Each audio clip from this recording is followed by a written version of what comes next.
something like that to be protected, and that's why you look at your neighbor, you go, oh, I know why you're old now.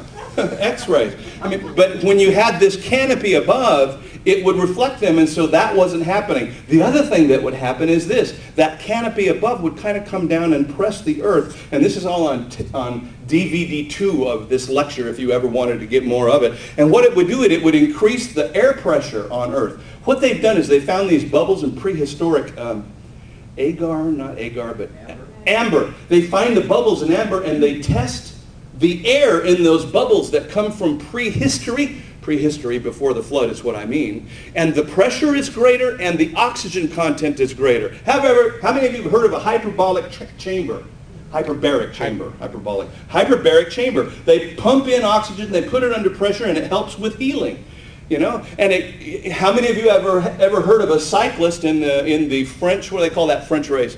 Blood doping. Have you ever heard of blood doping? They get more oxygen in their blood. Well, this is what happens. And it's amazing what happens because you get so much energy. I mean, Adam and Eve, they didn't have to walk around. They ran around. They just wouldn't get tired. And so this is why they lived longer. They had an incredible environment to live in. Was there rain during that time? No, the mist would come up out of the earth because most of the water in the pre-flood, most of the water in the garden time was coming up out of the earth. And actually pre-flood time too, come to think of it. Anyway, so water was separated.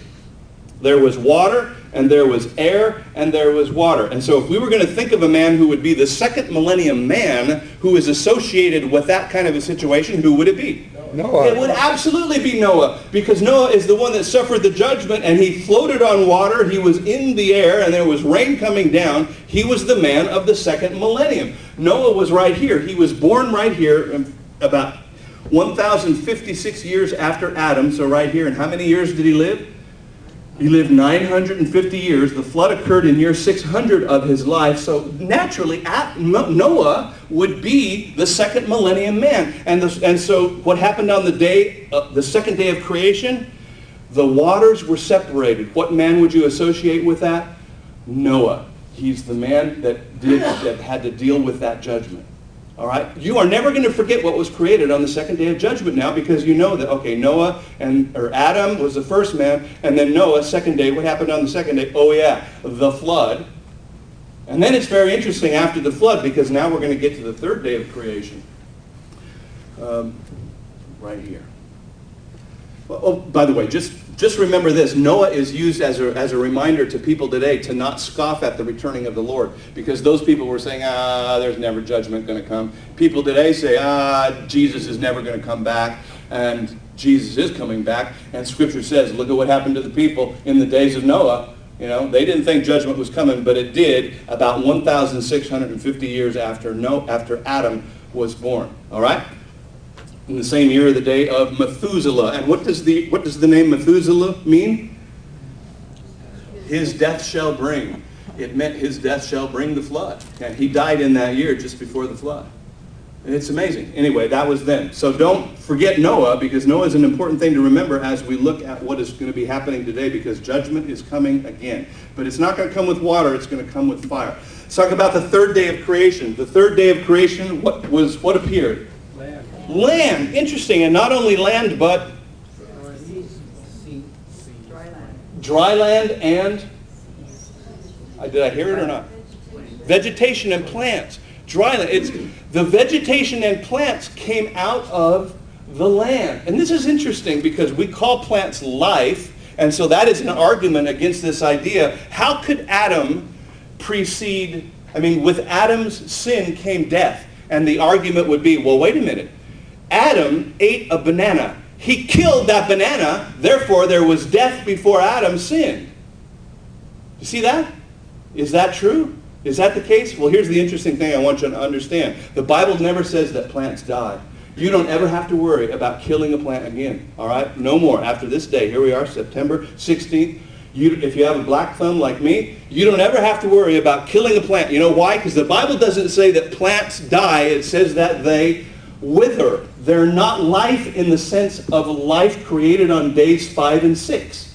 There was not death before Adam, even though plants got changed into some other form of chemicals as they got digested, they don't die.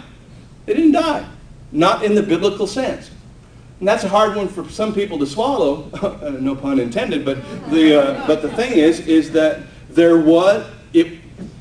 Adam's sin brought death into the world. Plants were made for food. They were a replicating, self-replicating food system that came out of the earth on day 3. Just out of the earth on day 3. By the way, if you're a day-age person, you say, well, God created there was an age and God created finally all the sun and stars, and then there was an age and he formulated water. Those finally came into cosmological existence, and then in day 3 there was land. Oh yeah, plants. Oh yeah, we got to wait another billion years for the sun to come. How do you get plants before the sun? You don't. The day-age theory doesn't make any sense if you understand the days of creation. So what was created on day 3? Land. What man in Scripture, Barnabas people stay silent, what man in Scripture is associated with land? Abraham. Absolutely, Abraham. He was the man given the promise of the promised land, and his kids, Isaac and Jacob, and Jacob's 12 kids, and then they went to Egypt, and then God didn't want them to stay in Egypt. He wanted them to come back to the promised land, and so they came across the Red Sea on dry land, and then they crossed the Jordan River on dry land, and they started entering the promised land, and they started doing the conquest. They weren't great at it, but they started it at least. And so Abraham is our 3rd millennium man, and his progeny, Abraham, Isaac, Jacob, Jacob's sons. Then finally we get to Moses. Moses brings them out, because that all happens during the 3rd millennium. Moses brings the children of Israel. I mean, we have the promise to Abraham and Isaac and Jacob. That's here, and then they go for how many years in Egypt? 400? 400 years during the 3rd millennium there in Egypt. Is that right, or is that 200? 400 years there in Egypt, and finally they come out with Moses and they enter in, and finally when we get to right here, they are entering the promised land. The 3rd day was created what? Land. And the 3rd millennium is a focus on God's land. I just want to tell you that. I wonder where the Garden of Eden was. I have this suspicion. Don't have any proof of it, but I have a suspicion that the Garden of Eden was right there in Israel. That's what I'm thinking.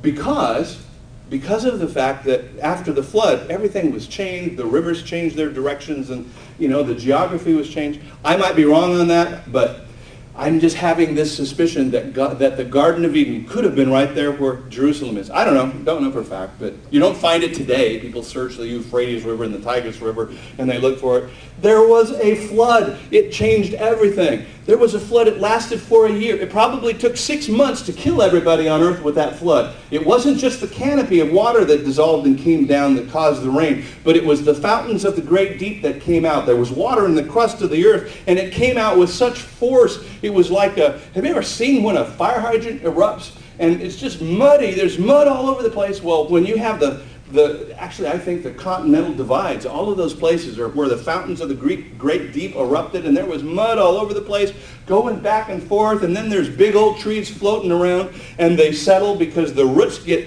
heavy first, and so they settle vertically. This happened in Spirit Lake up in St. Helens. They settle vertically, and so what happens is you have these trees that go through what the evolutionists call the geological columns. It's a fantasy. There is no such thing as a geological column. What would happen is there would be one valley that would go, there's all this mud that comes in, and so there's a layer of mud here, and then the tide changes and the water comes back here, and there's another valley, but that tree stays right there vertically because it's stuck at the bottom, and there's another one. And then so what the scientists do, because things sort, and so the heavy animals go down, the lighter animals go up, or maybe it's reversed. And so they say, oh, millions of years for this one. It's a fantasy, folks. It's a fantasy. You can rely on Scripture. That's all I'm saying. All right, on the 3rd day, it's the land. Let's go back to the 4th day now. The 4th day of creation is more interesting. What was created on the 4th day? Stars, sun, and moon. Let's just go to our.